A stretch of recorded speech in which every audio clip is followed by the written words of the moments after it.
Hey there, welcome to another video. Today, hopefully you can hear me over the sound of the waves. We are on the beautiful Playa Formentor on the island of Mallorca. And we've just come down to the beach for a bit of a chill out day, but of course photography is still on my mind.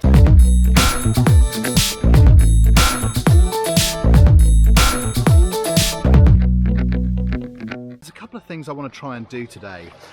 First of all is I want to try and use this beautiful shallow water behind me. If I just spin you around quickly, you can see the Bay of Formentor behind me. And this is a really good area with nice, beautifully clear, shallow water for me to get my dome port out and try some over-under shots, one of the things I really wanted to achieve. And the beautiful thing about this is that it's middle of the day photography. It's actually best to try and do this when the sun is high in the sky. So I'm going to bust out the GoPro that I've got for the housing and I'll take you with us and we'll try and vlog some over-under shots as I go. Okay, so how does this dome port work with the GoPro? Let's give you a really quick view of it. Essentially, you've got your dome. The GoPro sits in the back in a small little housing which is sealed in. So one thing you've got to remember is to get all your settings correct, because once you've put the GoPro inside the dome, you can't access any of the menus or anything like that. You can only access the shutter button. So get your settings right first, and then put your GoPro into the back of the dome. The second bit is you fix a trigger to it, which just is a handy thing. It just gives you a little bit more control of pressing the shutter button.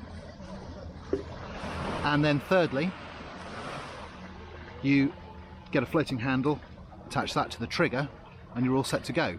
So I'm just going to put it all together, take it out in the water, and then I'll show you how it actually gets used in the water.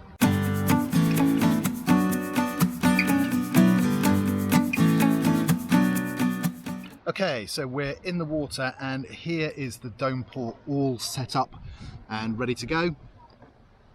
So I'm going to get snapping away. I'm going to put this camera down for a little bit and we'll show you what some of the results are. Hopefully there's some fish around and we can get some nice shots of underwater life or swimmers, and then the beautiful beach with the really pretty woodlands and the mountains behind. So that's kind of the plan. Let's see how we get on.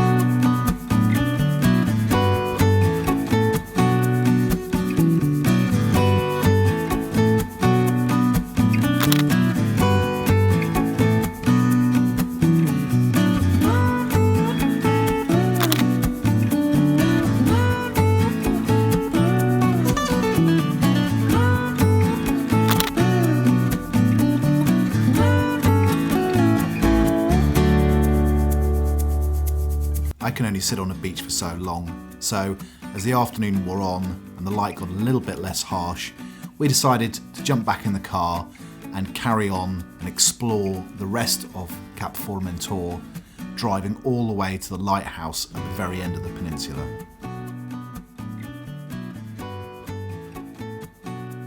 The scenery along this entire route is absolutely stunning, although some of the driving is a little bit hairy.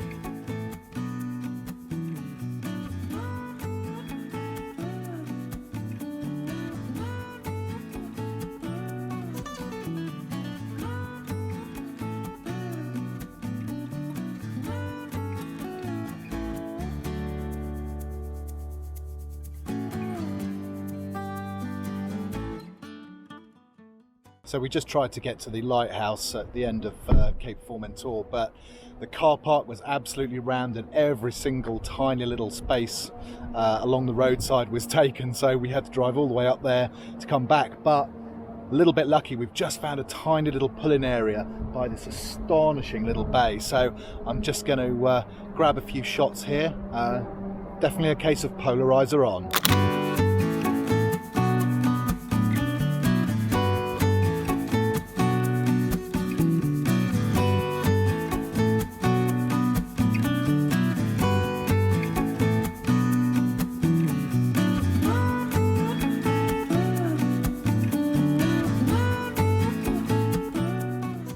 So we might have struck out at the lighthouse at the end of the cape, but we've come back to the Es Colomer viewpoint and managed to get a space in the car park. Hooray!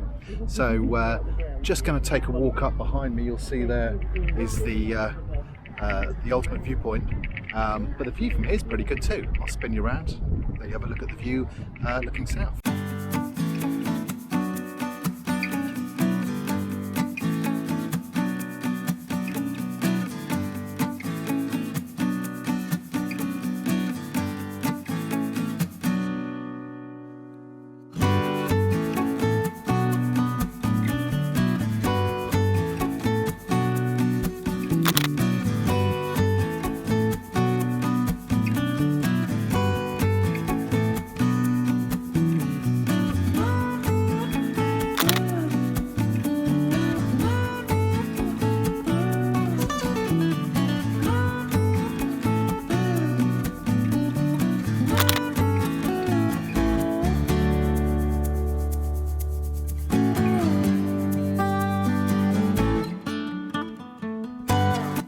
Having explored Cap Formentor from end to end, it was time to take the drive back down out of the mountains towards Port de Palença. So we've made it back to our base in Bethlehem after a really cool day exploring the Cape of Formentor, a much deserved San Miguel for our efforts.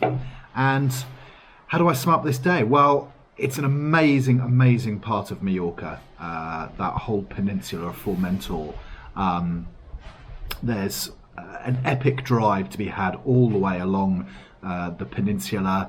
The roads are pretty narrow, there's lots of cyclists, there's lots of people coming at you who aren't quite on the other side of the road. But the beauty of the natural scenery is amazing. Now, of course, ideally, you'd really visit that area at sunrise or sunset for the best possible light, but it's quite a distance for us from being based in Bethlehem. It's at least an hour and a half trip over there, and because I've got the family with me on this trip, it's not really practical. So we drove along the peninsula during the mid-afternoon after spending most of the morning on Formentor beach, and the light wasn't too bad. It was a bit bright, but there was a little bit of cloud around just to give the landscape a little bit of interest and kind of variable tonality. And of course, in that bright light, the sea looks as blue as you could possibly want. So I'm pretty happy to come away with that. The only tip that I would have is to try and go a little bit out of season, because we drove all the way to the end of the peninsula to the lighthouse, and that ended up being a bit of a journey for no reason, because all of the car parking at the lighthouse and along the sides of the narrow roads in every conceivable space that you could safely park a car was full. So we ended up literally driving all the way up there, turning around in the car park and coming all the way back again because we just couldn't find anywhere to stop. But these things always happen. You just put it on the list for going back next time. We've got lots more adventures from Mallorca to come.